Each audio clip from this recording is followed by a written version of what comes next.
Nagisa Furukawa is not a character most people probably think of anymore, especially since it's been 15 years since her series has ended. However, I find myself always coming back to her character for a number of reasons. Nagisa is a character who struck a chord with me during a time that I needed something to latch onto.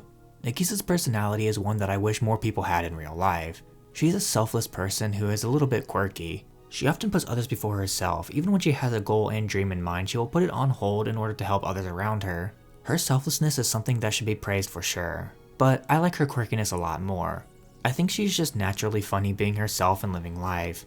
She had a good upbringing with amazing parents who deeply care about her, and it shows in how she lives her life. She is constantly looking for ways to repay her parents without realizing that just being alive and living her dreams is enough for them. Nagisa is always looking to help other people even at the cost of her own dreams and wishes, and that selflessness makes her one of the kindest characters I have ever seen.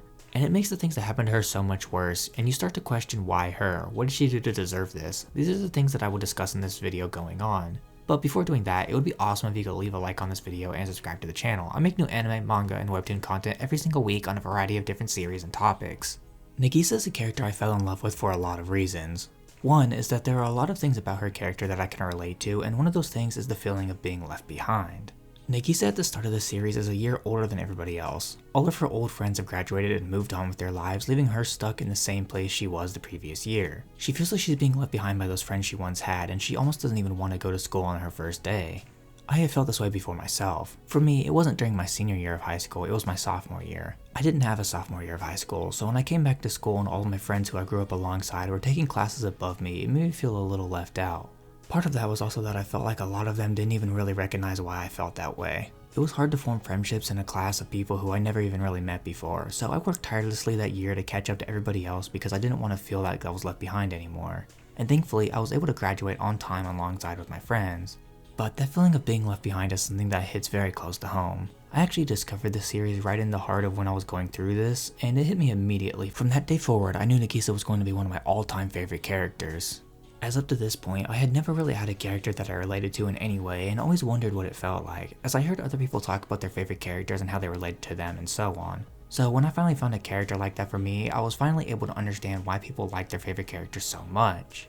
That feeling of being left behind can shape you into an entirely different person. It can change the way you view your friendships or relationships in general. You change as a person, the people you talk to change, everything around you changes. But I wouldn't change the experiences I had even though it was a struggle, as they helped me grow into who I am today. Alongside that feeling of being left behind comes a wave of loneliness that can be a struggle to fight through.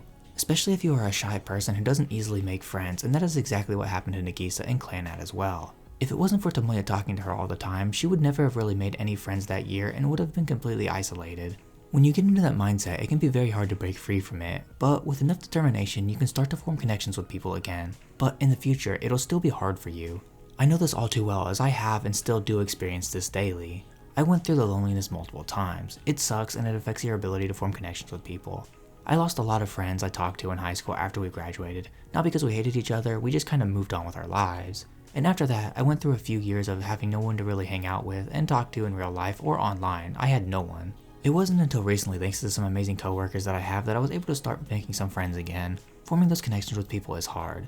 Sometimes you need a push from the people around you before you can start making friends again, even if it is just with coworkers. Nagisa had that exact experience. She had Tomoya who kept talking to her and eventually introduced her to all of his friends, which later became her friends as well. Those friends she made became her lifelong friends that helped her become an even brighter person. Nagisa may be a selfless person, but she still has a dream just like everybody else does, and she is willing to put in the effort to make her dream come true. Nagisa is someone who often puts others before herself, but that doesn't mean she doesn't want to achieve anything or work towards anything. Nagisa's dream is to revive the drama club and act in a play, and she does eventually achieve that. But it does take a lot of getting sidetracked helping others. But because she helped Tomoya help other people, she was able to meet wonderful people who helped her achieve her own dream in the end, just like how she helped them. For the most part, she put her dream on the back burner, letting Tomoya, the person helping her, help other people, but that doesn't mean that she wasn't putting in the effort in the background to achieve her dreams. She was putting up posters trying to recruit people to the drama club, she had to deal with the bullshit student council, in which she struggled to make much progress because of, but in the end, all of her fighting worked out because she was able to revive the drama club and put on a show. But that in and of itself was a struggle. As she gets closer to putting on this play, she starts to learn more about her father's past and learns that he used to be an actor himself. A very talented one at that, and that he threw away his dream so that way he could raise her, and that completely devastates Nagisa. She doesn't feel like she is worthy of following her dreams since she forced her parents to give up theirs. But in a very powerful speech to Nagisa from her father, she eventually realizes her parents didn't throw their dreams away. Their dreams just shifted, and her dreams became their dreams. They want to see their daughter happy. They want to see her following her dreams that will provide them with plenty of happiness in the long run. And so she puts on an amazing play afterwards, finally achieving that dream that she had always been fighting for, even when it had been thrown on the back burner. One of my favorite things about her character is just how strong-willed she is about certain things. She has her ideals and she stands by them, never letting anybody compromise on them. I like to use the term strong-willed, strong-hearted crybaby to describe Nagisa. She is someone who is very emotional, but she is also someone who has strong morals and good ideals that she stands by. She can be quite stubborn about things, which is a really good contrast to her character with how selfless she can often be. She has this tendency to push herself too far for others, and this often comes from that stubbornness and her willingness to help. Sometimes it would be better for her if she just stepped back and let others do things, but she never wants to feel like a burden on others, which often makes her push herself even harder. I love to see the dichotomy in her character, and it makes me appreciate her character way more. Alright, I guess it's time to start talking about this video's namesake. Nagisa suffers from an unknown illness her entire life, and it takes away a large portion of her time. She can't even really move or feed herself or really do anything.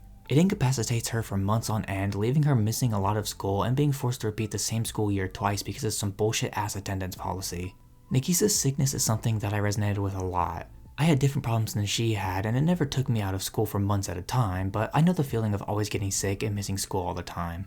It made me realize that I wasn't the only one who had to go through these things and that there are other people suffering as well. I grew attached to how realistic it felt. The first time I watched Clannad was the first time I experienced this level of attachment to a character. I was able to resonate so much with one character over the things that I would probably never even think of.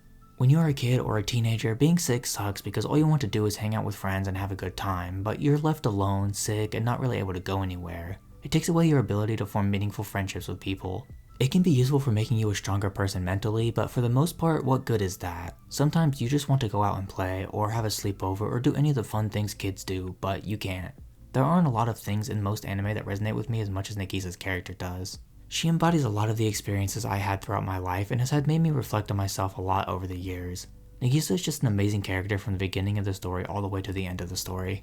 Nagisa Furukawa is a character that a lot of people like from clannad, but from what I know, she is almost never most people's favorite character, and that's understandable. The entire cast of clannad is amazing, and there are so many other great characters, but for me, she just embodied everything I was looking for in a character at the time that I watched this anime, and she made me reflect on myself. So if you have had similar experiences and have never watched clannad, firstly, I'm sorry for spoiling a lot of stuff in this video, but please, I implore you to check out this series anyways, as I know for a fact that even after watching this video, that once you watch this anime, you will come out of it an entirely different person.